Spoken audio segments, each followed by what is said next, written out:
Farm Progress Broadcast presents This Week in Agribusiness, serving America's most essential industry.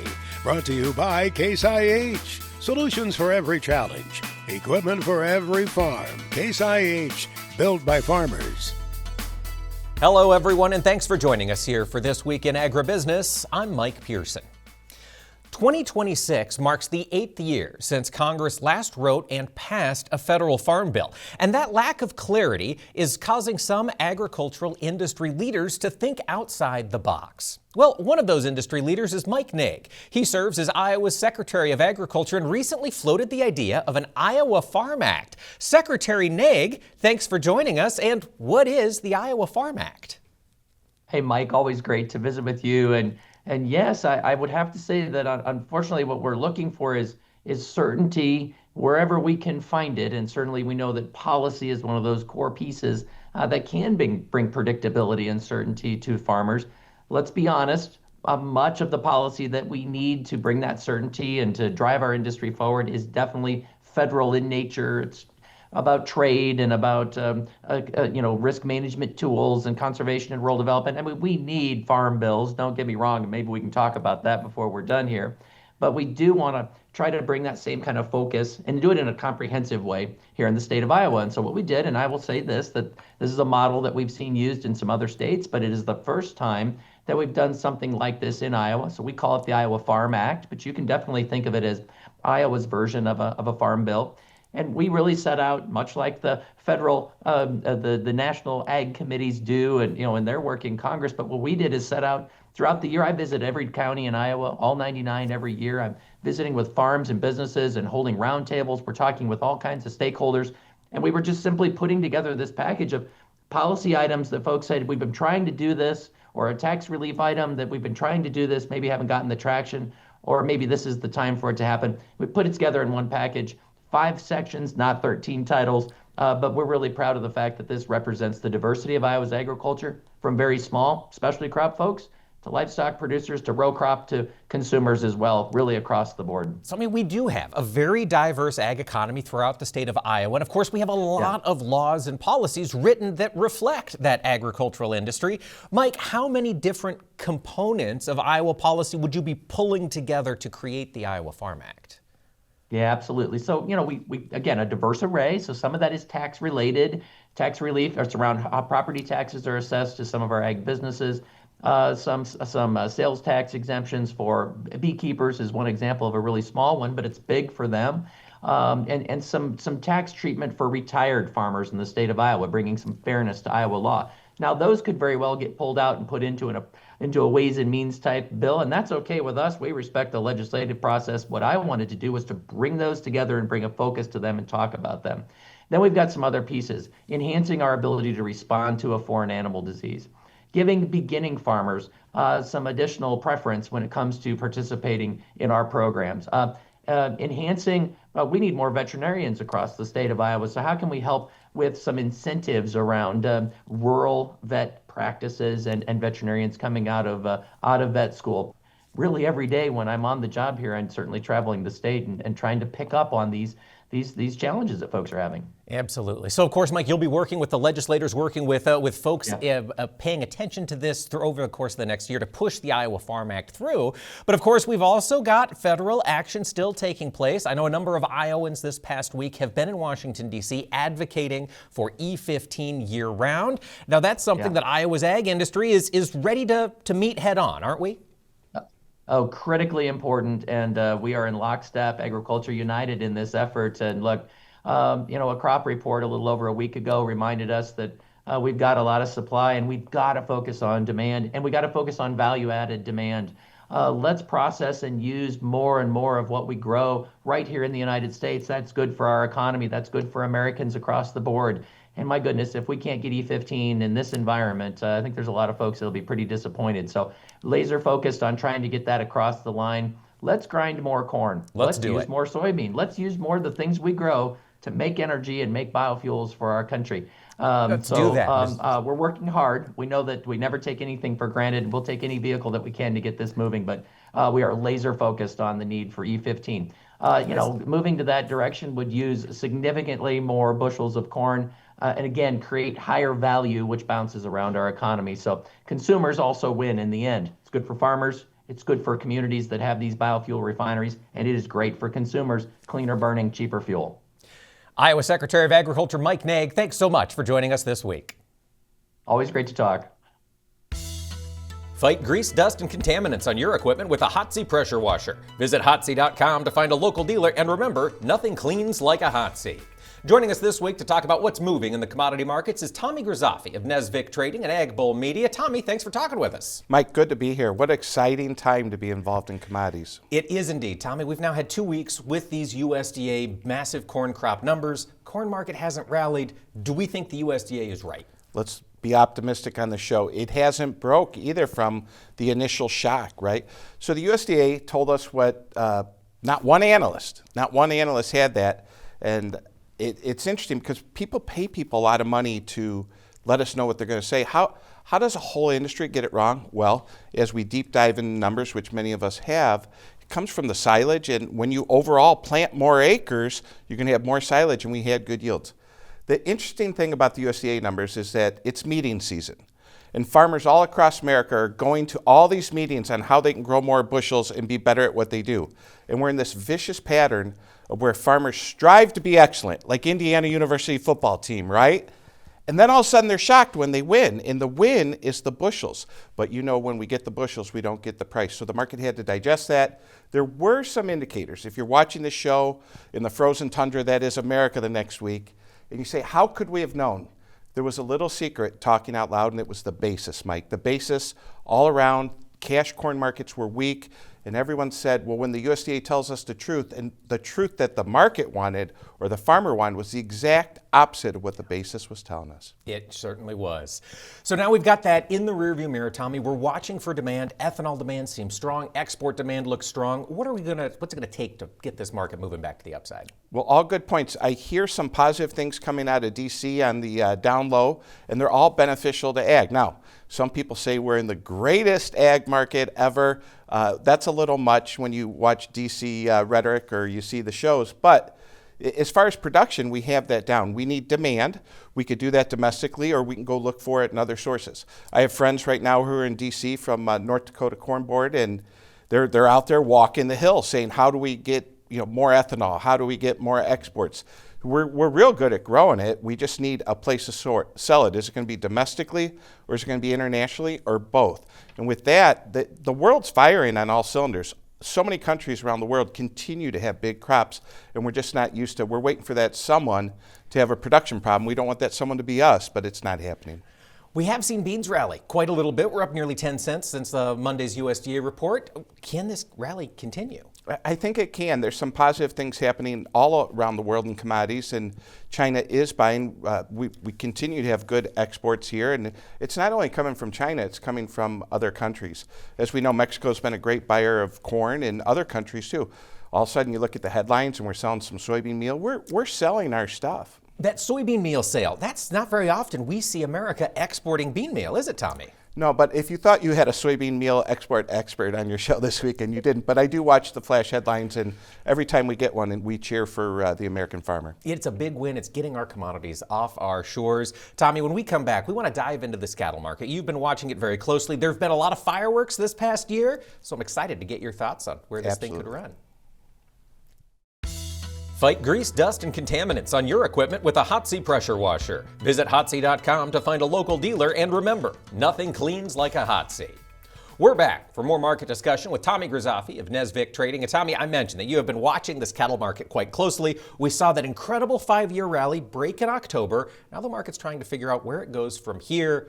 Give us the download, Tommy. Where does it go from here? Well, I'm blessed I get to work with the good folks at Nesvik, and they have cattle experts there. They've been trading cattle forever, and we do a morning cattle conference call. Probably folks didn't know that exists, but they'll be able to see that on the AgBull website here shortly. I work with a gentleman. He's younger, about approaching 80. He could be a president, but there's a lot of wisdom in the elderly, and when someone is passionate about cattle. So in this conference call, I've learned a few things. One thing I learned this week was that hog open interest is now higher than cattle. So if you were looking for chicken or pork to be a more affordable protein, that's not going to be the case because a rising tide brings up all ships. Obviously, we have to talk about the hot topic, the southern border. Yes. There's over 1 million cattle that have not come in, and will they ever come in should be the more mature thing to talk about, Mike, because even if they were to open the border, remember when it gets cold, we're going to open the border. We are moving so far away from that, and with screwworm working its way closer up north, if we were to open the border, what would it look like? And it would look like Ellis Island, where you go through this part, and then they put you over here, they test you for this. The amount of cattle that are going to come in, and not to mention, over last year, we've taught the Mexicans how to feed cattle. They're getting better at feeding cattle and finding exports with that. But we're going to have a cattle on feed number. I think what we're going to learn in the next week is that the herd size isn't getting smaller, but it's definitely not increasing. One thing, if you say, where are we going to get the beef? Tonnage. As we know, we talked about corn before, feeds are affordable, and so you're going to be able to get those carcass weights a lot higher, and we're pushing max capacity. And maybe it's good for cattle, but it's not good for us. And so you want to, we want our carcass weights down, but we're getting more tonnage out of less animals.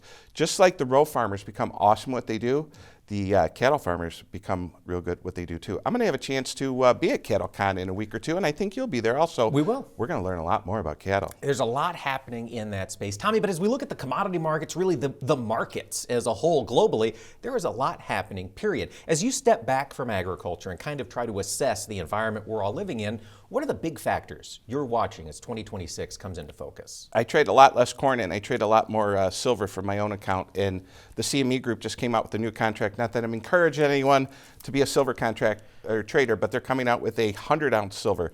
The big silver contract's 5,000 ounces. We had 1,000 ounce. When President Trump put the tariffs on the markets last March, silver traded down to 27. It's getting really close to 100. Silver hit 94, 95. So gold, silver, platinum, palladium. What are these metals? Well, we're learning so much about all these metals. Not only the metals that we know what they are, but all these little trace metals that go into all the AI and different components. Just look at what it costs to build a computer right now. Driving onto your set, there's a massive data center being built right down the street, and it's not going away anytime soon. So metals are a hot subject. Copper, and what people need to know if they're like, oh, I think silver's too high.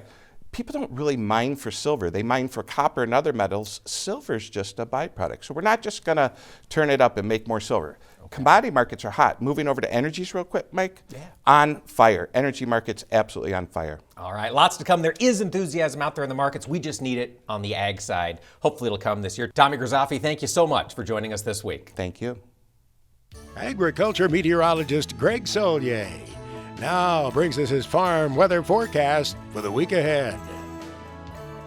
Well, there's a lot of action in the weather world this week. Greg Solier is keeping track. And Greg, what are you watching in the Pacific Northwest? Not in the Pacific Northwest, all that weather action. I guess that's okay. But well, I tell you, keeping an eye on places across the southern states, southeastern reaches of the country, and the eastern seaboard with a lot of wintertime nastiness. Apart from that, along and west of the divide of the Pacific Northwest, steady she goes weather-wise. Early morning low clouds and fog, mild temperatures for the time of year, and absence of any organized moisture. Different story here. Temperatures are moderating coming off that brutal cold wave weather pattern a few days ago. Still into play, that northwest to southeast jet stream pattern, and a little bit of mounting concern as well off the Cascades and what was a pretty promising start to the moisture season. Not much going on since, and not much going on as the middle to late portions of the week continues on. Along and east of the divide across the Dakota Territory, still another crack at some very cold air. Heads up livestock operations. Meanwhile, pretty quiet again. Northern California, Pacific Northwest, though there may be a stray shower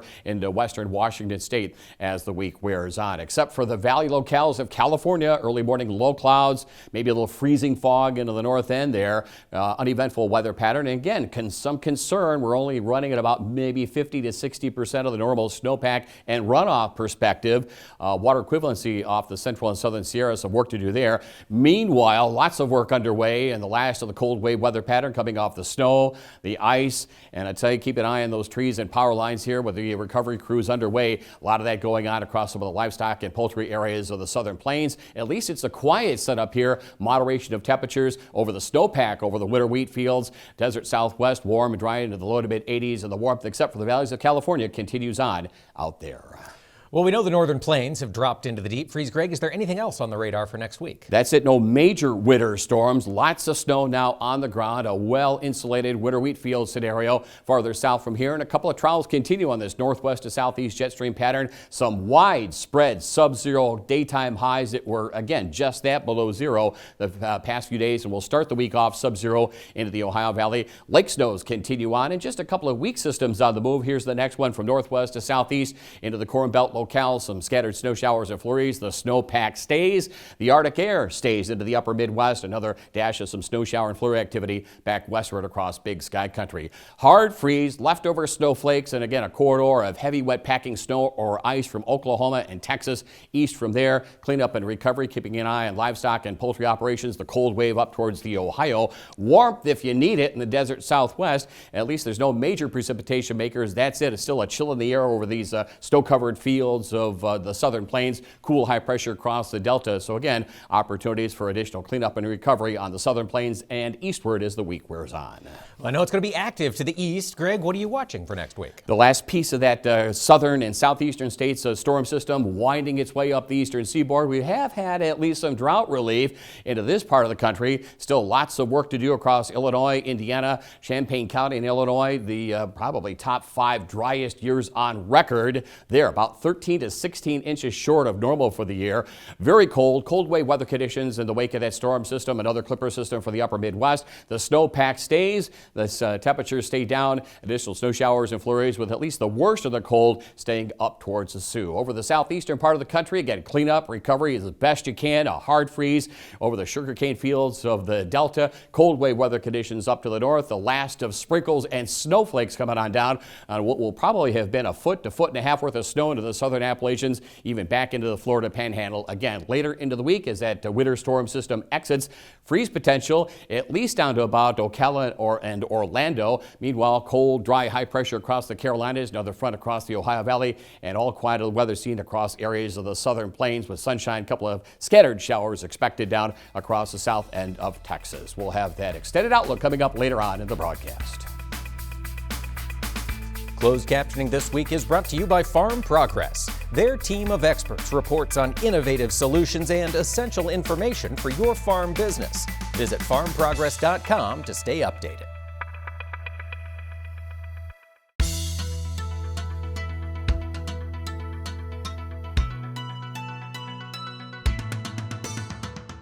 Welcome back, ladies and gentlemen. News out of Washington, D.C. lately for conventional row crop operators has been pretty good. The Farmers Bridge Assistance Program was rolled out in December, $11 billion going to broadacre row crop commodities.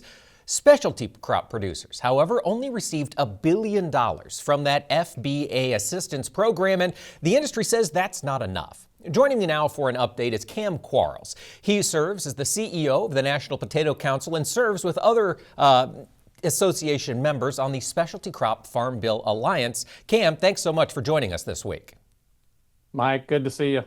You know, we talk a lot in the media about the challenges facing our soybean growers, cotton and corn growers across the country. We don't talk nearly as much about some of the challenges specialty crop growers face. On the potato side, can you fill us in on just the scale of some of the losses in the industry you've seen?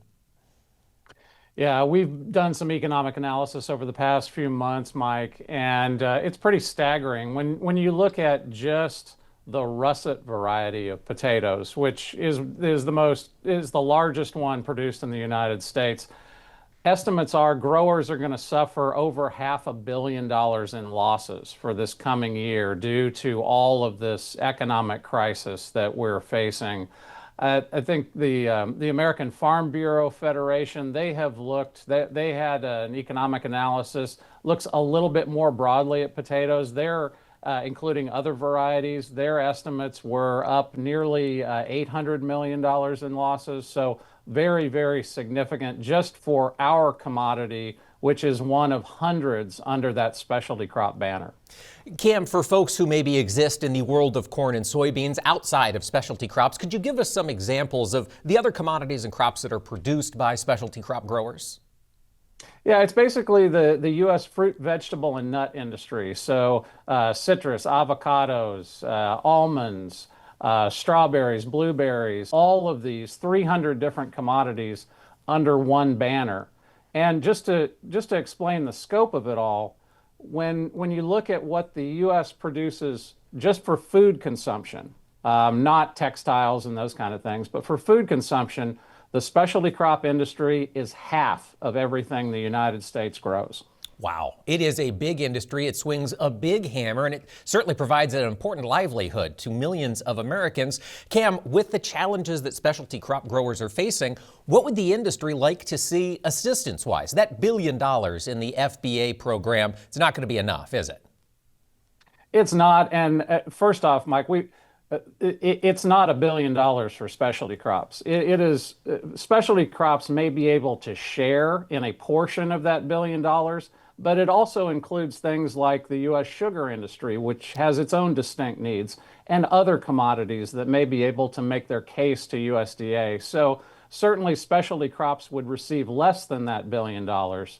And we're still waiting to understand the rules that USDA will place on that $1 billion for farmers to become eligible for relief.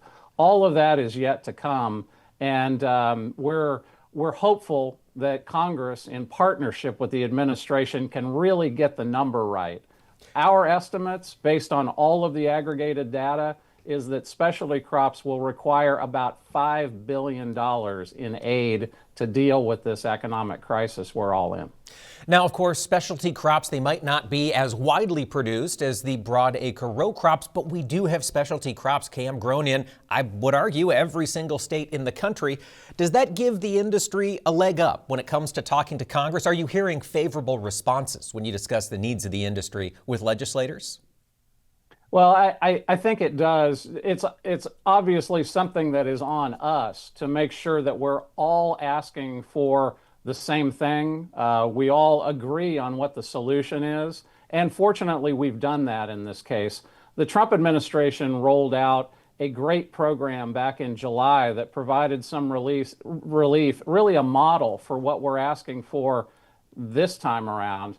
And the reason that Congress and the reason that the Trump administration was able to roll out that great program is because the specialty crop industry was very engaged with not only the folks down at USDA, but across the Congress, all of the various House and Senate offices, all saying the same thing. And that unification, that singular message, really drove home a great program. We just need to rinse and repeat, load it up with more resources, and keep these growers in business. All right. Timing. Of course, we know that a lot of farmers are meeting with their lenders now. This is the time that money would do a lot of good in some farmers' bank accounts. Do you think we've got action in Congress or in D.C., in the executive branch, to move fast enough to help specialty crop growers? Well, that is the huge question, really, Mike. Developing a perfect package is wonderful, but you need the votes. You need the legislative vehicle that's going to get to the president's desk and enable those resources, that economic relief, to be enacted into law. We were hopeful that this bill, this bill that will resolve the funding crisis that is coming again, another potential government shutdown at the end of January.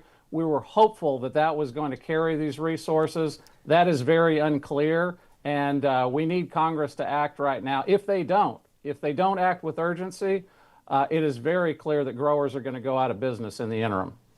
That would be a tough year. Cam Quarles, CEO of the National Potato Council, thanks for joining us this week. Great to see you, Mike. Thank you.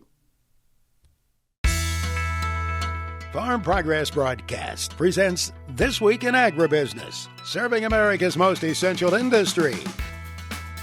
Brought to you by Pioneer. 100 starts with 1. Welcome back to This Week in Agribusiness.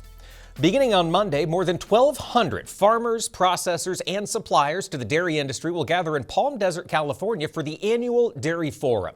Dr. Michael Dykes, President and CEO of the International Dairy Foods Association, will kick it off with the President's Breakfast. And Dr. Dykes, there's a lot to celebrate this year for the dairy industry, isn't there? 2025 was a great year for the dairy industry, Mike. Absolutely phenomenal year for dairy industry. Our sales, we topped all categories at the retail sector for $80 billion in dairy sales. Phenomenal. Protein, the ever insatiable appetite for protein has been a tremendous boon for dairy.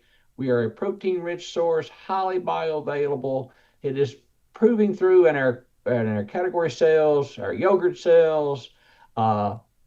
Absolutely phenomenal. We've had the last 4 years, we continue to set records with consumption, with sales. Our sales consumption figures continue to grow. 2025, unlike for some other commodities, dairy did well in the export markets as well. 2025 will be nearly $9 billion, our second best year on record. And to top all of that off, the investment that we're seeing in the dairy industry is phenomenal. Investment at the farm and an eye-popping $11 billion of investment for our processing industry. About 56 projects in 20 states. Absolutely phenomenal. The faith, the belief, the enthusiasm about the future for our dairy industry is phenomenal. 2025 was great, and enthusiasm going into 2026. So as we think about 2026 getting started, the dairy industry got a win right off the bat as we saw these new dietary guidelines released. Dr. Dykes, whole fat, high protein dairy seems like a home run under this new guidance, isn't it? Mike, is absolutely unbelievable. As a kid who grew up on a small farm in Kentucky milking cows, I never thought we'd see a day like we saw with the dietary guidelines. Dietary guidelines recommending full fat dairy as part of a healthy lifestyle, featuring whole milk, cheese, yogurt, butter. Absolutely phenomenal. And the continuous support that we're seeing for full fat, the shift we're seeing toward the beneficial effects of saturated fat in dairy, absolutely phenomenal. It is. We have dominated the national conversation with dairy. Absolutely. Absolutely. You certainly have, Michael. And as you look out, you mentioned exports held strong in the dairy industry for 2025. As you look out 2026, you still hope we're selling it beyond to just Americans. Absolutely. We have an opportunity with our increased funding investments in processing infrastructure. The world is craving protein and specialized ingredients and enzymes coming out of the fractions of milk. Our dairy farmers are producing high quality, component-laden milk. We are seeing Holstein's milk like Jerseys with 4.2, 4.3 butterfat, also with increased protein levels. And our processing capabilities to extract through filtration, ultrafiltration, nanofiltration, to extract those individual ingredients, disseminate those around the world that is protein hungry. Absolutely a phenomenal opportunity for us. We're working with this administration. They have trade agreements, trade discussions going in many areas. We're working with them to finalize those to get additional market access for dairy. It's been a phenomenal effort that we're putting forth on that front. Well, and we certainly hope this momentum continues through 2026. Enjoy meeting with everybody at the Dairy Forum. Dr. Dykes, thanks for joining us this week. Thank you for having me. Agriculture meteorologist Greg Solier returns now with his extended farm weather forecast for the country. Well, Greg mentioned that major weather event happening now. Greg, what do you see precipitation-wise after that's moved on? And it's just that primarily early in the week, we'll see some leftover moisture totals across the Gulf Coast area, including, again, some wet snow all the way to the central Gulf Coast area. The last of that eastern and southeastern storm moving up the eastern seaboard. Not much going on across the middle part of the country, nor across the southern states back into the southern plains. A lot of snow across these winter wheat fields, you bet, but opportunities to kind of get the power grid restored and clean up and recovery from the snow and ice. Little or no moisture in the southwest, and later on to the week, Mike, perhaps a quarter to half inch expected across the Pacific Northwest. Still some drought concerns out there too. Do we see a warm up at all, at least for the folks in the south for the next week? Yeah, we'll get some moderation of temperatures and perhaps even a recovery back to a little above average over the eastern Gulf Coast down through Florida. The warm, dry weather in the desert southwest, that's the trade-off and typical setup of a winding down of La Nina, and La Nina still into play along with the cold air continuing across the northern plains, upper Midwest, into the mid-Atlantic regions. So too, these fast-moving clipper systems that will continue to lay out some snow up through the Canadian border, northern and easternmost Corn Belt into the northeast of New England. Normal moisture down here and still high and dry, and no new snowpack or cover for the southern plains, and limited moisture in the southwestern states too. How about for the week of February 9th? Any major changes? From a temperature standpoint, we see a little further dip in the jet, but again, some moderation in the cold. We'll try to get readings back to normal for a while. Central Plains warm, still locked into the southwestern reaches of the country, over the southern states too, but still got this circulation really warbling around across the southern Canadian prairie, the lakes region, into the northeast and New England, and so too the storm track. Maybe some optimism with additional snow into the northern Rockies, parts of the Pacific Northwest, much of the southern states high and dry. Additional clipper systems will keep the snow on the ground and coming on down over the Great Lakes, the Northeast, and New England, too.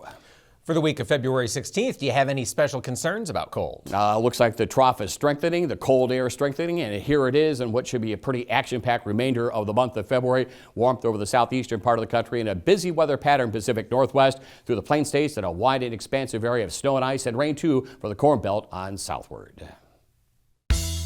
Our Farm Progress Update is brought to you by Grinnell Mutual. Farming is complicated. Our comprehensive policies make it simpler. Protect your tomorrow from the unexpected with Grinnell Mutual. Joining me now is Pam Caraway. She serves as the executive editor at Farm Futures magazine. And Pam, Farm Futures has always brought your readers the news, but now you're bringing the news to your viewers. Can you talk about the Ag Marketing IQ video series? Absolutely, Mike. It's a whole new world for those of us who started our careers in print, but Ag Marketing IQ in depth and Ag Marketing IQ this week come out weekly. In depth dives into economic issues, particularly markets, prices. We talk to folks like Dave Cole, just talked this week to Bree Batts over at Terrain about North American trade agreement that's up for renewal. Could make a difference for the next 16 years. Absolutely. These are big topics. And Pam, if folks want to watch these Ag Marketing IQ videos, where would you send them on Wednesday and Friday? Come visit us at farmfutures.com. And if you sign up for our newsletter that comes out twice a day, every day that the market is open, then you will get a link every time Ag Marketing IQ in depth is released. Fantastic. And of course, as we look at these market prices, Pam, they are not fantastic. A lot of folks are under the cost of production. And Farm Futures recently explored how some of those farmers are looking to make ends meet. Can you talk about your recent piece on diversification? Absolutely. So what we heard at the Ag Lenders Conference in November was that farmers who have 3 to 6 revenue streams are more likely to be able to weather. They are going to be in the top 20% profitably year in, year out, regardless of our economic cycle. So when we look at what farmers can do, what does the revenue stream mean? Well, that could be adding another crop. It could be doing a little trucking. It could be custom harvesting. The key is to add another revenue stream. Add that income. That makes a lot of sense. It'll keep your lenders happy and it'll keep your farm looking a little better on the balance sheet. Pam Caraway, executive editor at Farm Futures magazine, thanks so much for joining us this week to fill us in on the Ag Marketing IQ video series. Delighted to be here with you, Mike, as always. Now on This Week in Agribusiness, it's Max's Tractor Shed, where we spotlight another great American farm tractor. Have you ever been lucky enough to stumble upon a barn find, a piece of equipment stuck in the shed and maybe forgotten about? Cole Reeves in Ohio has such a story. Max's Tractor Shed is brought to you by Ag Spray Equipment, a leader in liquid application equipment and parts, and the home of the DT Series trailer. From turnkey solutions to field-proven performance, they help maximize your spraying operation. Learn more at agspray.com.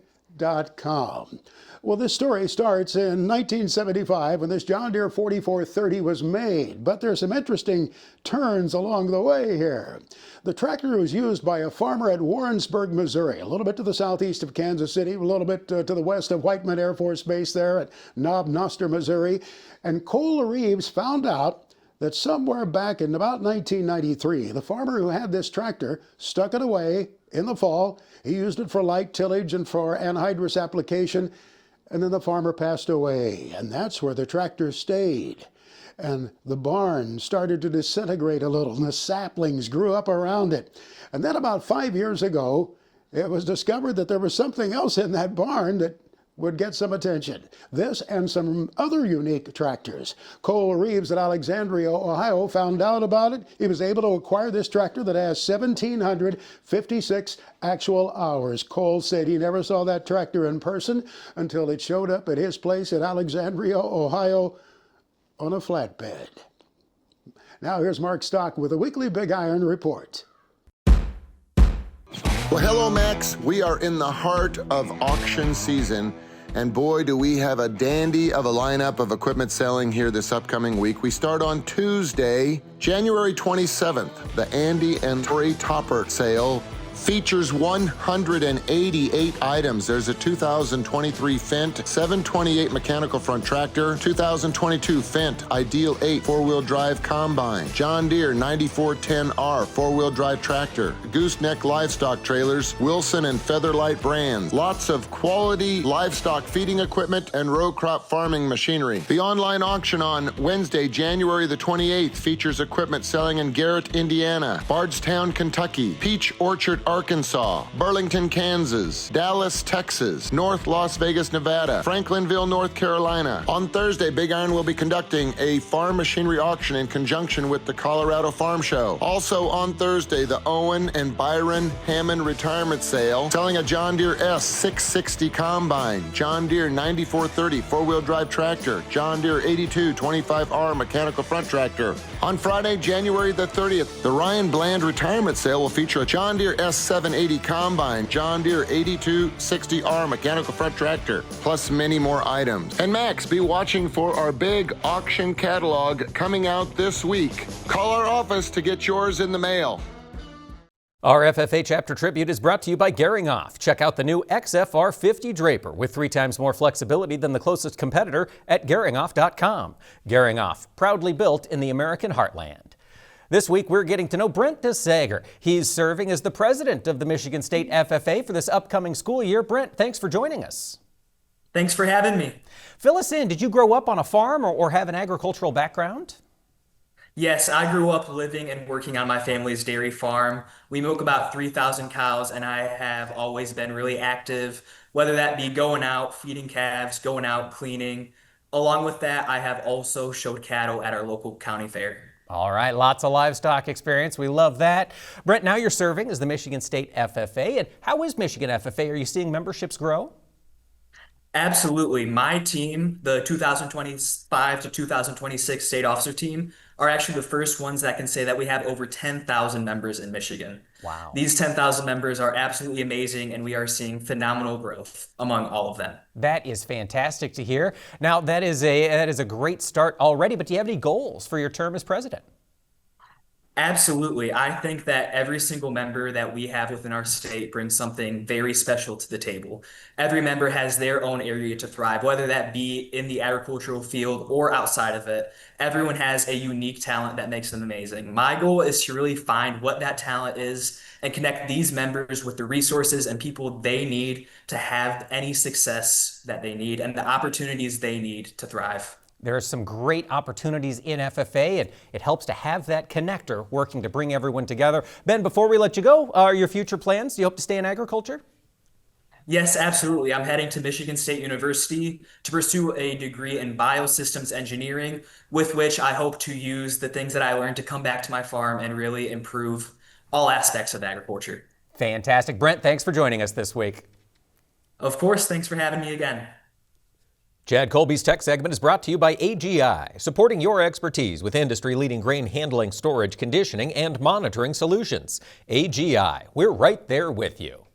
Well, Chad Colby doesn't let wintertime go to waste. He's taking advantage of the meetings on offer this season to see what's to come in 2026. This past week, I was in Tremont, Illinois for Precision Planning's annual winter conference, and I walked away very impressed by a couple major product announcements. The first being around the planner, hence the name Precision Planning. And trust me, they brought some new precision this year, introducing AeroTube. Not making any changes to their metering system, this is a new seed delivery system. It uses gravity and kind of centrifuge. It spins the seed around to get it oriented correctly. Now, it's not a secret that if you can plant the seed tip down, there's a huge advantage. And they've cracked the code. It's taken them over 4 years to do it. They shared with us how this process worked, and to say the least, it's impressive. Until now, conventional seed delivery systems only achieved ideal orientation about 12% of the time. AeroTube pushes that number above 60% without giving up spacing, singulation, or planting speed. Why does that matter? Because leaf orientation affects how efficiently a plant captures sunlight early in the season. In multi-location trials, AeroTube delivered a significant yield gain, last year averaging over 6 bushels per acre from a conventional system. That's a very measurable payback. The second part of the story turns to the sprayer, where they had a couple announcements here at conference this week. The first is called Smoke Row. This is a pair of nozzles that mounts out on the end of your boom. It comes with a pump system, and it can utilize maybe one of those tanks you don't use anymore, like an old foamer tank. You can run a secondary product just to spray on the fence rows, and that's fantastic. A little toggle switch in the cab, really good idea. But the big news is Symphony Vision Duo, and that lets you spot spray contact herbicides while simultaneously applying residuals, fertilizer, or fungicide, guided, of course, by a camera system. Dual nozzles and an injection system ensure that each product is applied at the correct rate and only where needed, and most importantly, preserving your tank capacity for your primary mix. This is a great product. It's going to be in the field this spring. I can't wait to learn more about it. If you missed winter conference this past week, no worries. You can check them out at the National Farm Machinery Show next month in Louisville, Kentucky. For This Week in Agribusiness, I'm Chad Colby.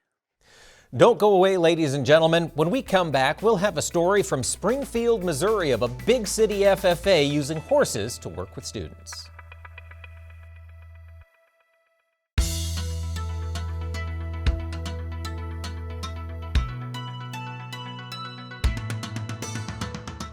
Most students in Springfield, Missouri don't have the chance to work in agriculture. But at Hillcrest High School, FFA instructor Jim Krieger uses draft horses to teach them about the industry. Our friends at the Missouri Ruralist, Mindy Ward and Chris Six, recently had a chance to see the class in action. Showing livestock is a part of any good ag program, but our kids are largely inner city, and showing pigs or even cattle just didn't really interest them or seem like something that was going to be feasible for us. We kind of did some brainstorming and decided that the horse thing might work out well for us. So the kids take turns taking care of the animals, they take turns practicing driving, and then when it comes showtime, they take turns showing in different classes. So we take the draft horses and show at Ozark Empire Fair and Missouri State Fair. We always come back with a pile of ribbons, usually not blue ribbons, and often not even red ribbons, but that's not really what it's about. You know, our kids, I've only got them for 4 years, and they usually don't drive the horses as freshmen, so they're usually only driving for, a couple years. Just as they're starting to get the hang of it, that's when they graduate, and I'm starting all over with new kids. So we never really have kids that get to a point where they can really be competitive, and we don't really have the horses that are real competitive. The most important thing for us, for our horses, is to be very calm and safe. But as long as our kids can get around the ring safely and have a good time, that's a win for us. The kids have a blast. We're up there for 4 or 5 days, and it's a lot of fun. They work, they take care of the animals, they clean the stalls, they do all the things. I try to be as hands-off as I can be, so they get the full experience. Our kids don't have a lot of opportunities for stuff like this. They've not had a lot of exposure to it. Whereas a rural kid may have grown up with this sort of thing.